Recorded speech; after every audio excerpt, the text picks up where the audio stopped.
সুপ্রিয় দর্শক, আজকে আমরা মরিচের যে প্রধান যে সমস্যাগুলো যে ফেস করতে হয় এবং যে পোকামাকড় এবং পাতা কোঁকড়ানোর যে রোগবালাই এটা সম্পর্কে কিছুটা আলোচনা করব।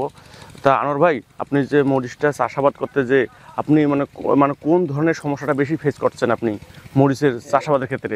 যে সবচেয়ে বড় সমস্যা হচ্ছে কি যে এই যে পাতা কোঁকড়ানো জিলে আছে, এটা তো মনে করেন যে এটা ধরলে তো মনে করেন যে আর মরিচের গাছ ভালো হয় না, মানে পাতা কোঁকড়া দিলে পরে বাড়ে না, ওইখান থেকে মানে ইয়ে হয়ে যায়, মোজাইকের মতো হয়ে যায় গাছ, মানে তুলসী পাতা হয়ে যায়। হ্যাঁ, আচ্ছা, আপনি পাতা কোঁকড়ানোর জন্য কি দিতেছেন? আপনি পাতা কোঁকড়ানো, আপনি প্রধান রোগ হলো মরিচের পাতা কোঁকড়ানো রোগ।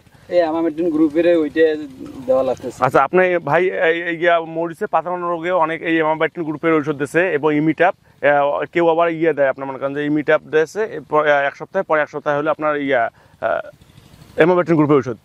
এটা হলো পাতা কোঁকড়ানোর জন্য রোগ।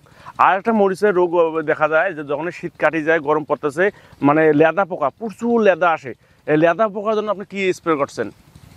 লেদা পোকার জন্য আমি স্প্রে করছি প্রোকোলেম দিয়েছেন, শাম দিয়েছেন, এগুলেন। হ্যাঁ, এগুলো প্রোকোলেম এবং শাম, এই ধরনের ওষুধ স্প্রে করলে লেদা পোকা আসে না। আর একটা মরিচের ক্ষেত্রে দেখা যাচ্ছে যে ফল ছিদ্রকারী পোকা, মানে ফল ছিদ্র করছে। এই ফল ছিদ্র করে আপনার মনে করেন যে বায়ারের বেল্ট আছে, সিনজেন্টা ক্যারাটে আছে, এই ধরনের ওষুধ দিলে তাহলে ফল ছিদ্র করে আসবে না। এবং সবচেয়ে মরিচের হলো আপনার মনে করেন যে পাতা কোঁকড়ানো রোগটা, আপনি যদি পাতা কোঁকড়ানো রোগটা যদি আপনারা করতে পারেন, সাপ্তাহিক শিডিউল অনুযায়ী যদি স্প্রে করেন, তাহলে পাতা কোঁকড়ানো রোগটা আসবে না। তার বাস্তব প্রমাণের ক্ষেত্রে দেখেন, এখন বর্তমান আবহাওয়া, বর্তমান টেম্পারেচার, বর্তমান সময়ের সাথে যে এখানে খাপ খেয়ে যে চারগুলো গাছগুলো যে এতটা সতেজ আছে এবং ফলন অনেক ভালো আছে, কিন্তু জমিতে গোটা জমি মিলিয়ে দেখা যাচ্ছে যে কোনো পাতা কোঁকড়ানো রোগ এরকম নাই। আর আপনার এই স্টক করা মতন। হ্যাঁ, আরেকটা রোগের মরিচের প্রধান রোগ হলো স্টক করা। স্টক করে মনে করেন যে মানে করার জন্যে, যদি স্টক করা যায় তখন স্টক বিভিন্ন কারণে করতে পারে। যেমন যে গাছগুলোতে খুঁটি দেওয়া না থাকে, গাছ তো মানে বাতাসে নড়তেছে, নড়ার কারণেই আপনার মনে করেন যে গাছে মনে করেন যে শিকড় নষ্ট হয়ে যায়, ওখানে স্টক করতেছে। এবং পাতা ওইখানে মনে করেন যে গাছে গোড়া আসে পচন রোগটা। এই পচন রোগটা আসলে তখন মানে গাছে আস্তে আস্তে ওখান থেকে সে গাছে ঝিমে যায়, নষ্ট হয়ে যায়। ঠিক আছে, আপনি ওই যে গোড়া পচার জন্য কি ওষুধ স্প্রে করছিলেন?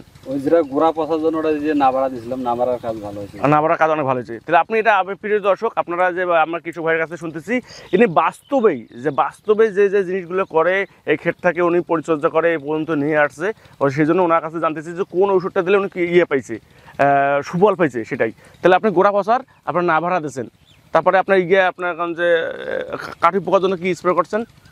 ওটা ক্যারাটে দিয়েছিলাম, লেদা পোকার জন্য ফল সিদ্ধ করে পোকার জন্য হলো ক্যারাটে উনি স্প্রে করছে, আর লেদা পোকার জন্য প্রোকোলেম স্প্রে করছে। এবং মানে ঔষধ সপ্তাহে। আচ্ছা আনোয়ার ভাই, আপনি পাতা কোঁকড়ানো রোগের ঔষধটা সপ্তাহে কতবার স্প্রে করেন? প্রতি সপ্তাহে মনে করেন যে একদিন করে দিই।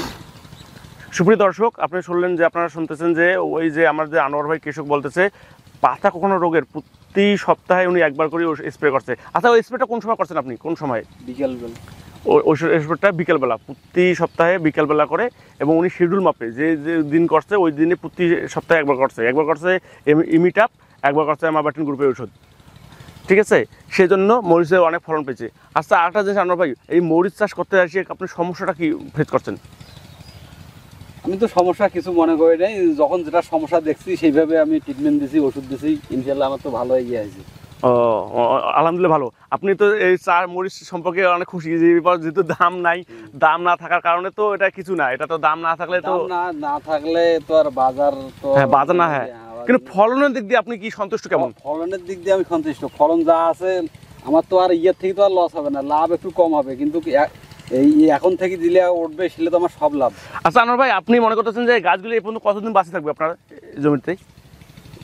আমার জানা মতো এখনো না হলে যে 3 মাস থাকবে না এমন কোনো কথা না। জমির ভালো আছে, জমির উঁচু আছে এবং গাছের গ্রোথ ভালো আছে এবং গাছের রোগ বালাই নেই, তাহলে আপনার এখনো 3 মাস পর্যন্ত থাকবে। তাহলে 6 আর 3 9 মাস, তা আলহামদুলিল্লাহ 3 মাসে যদি আপনার ফলন, মরিচের দাম তখন বাড়বে, দিনকে দিন বাড়বে।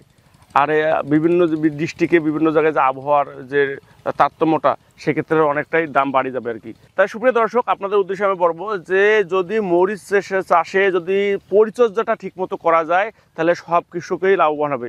এবং লাভবান হতে গেলে পরিশ্রম করতে হবে।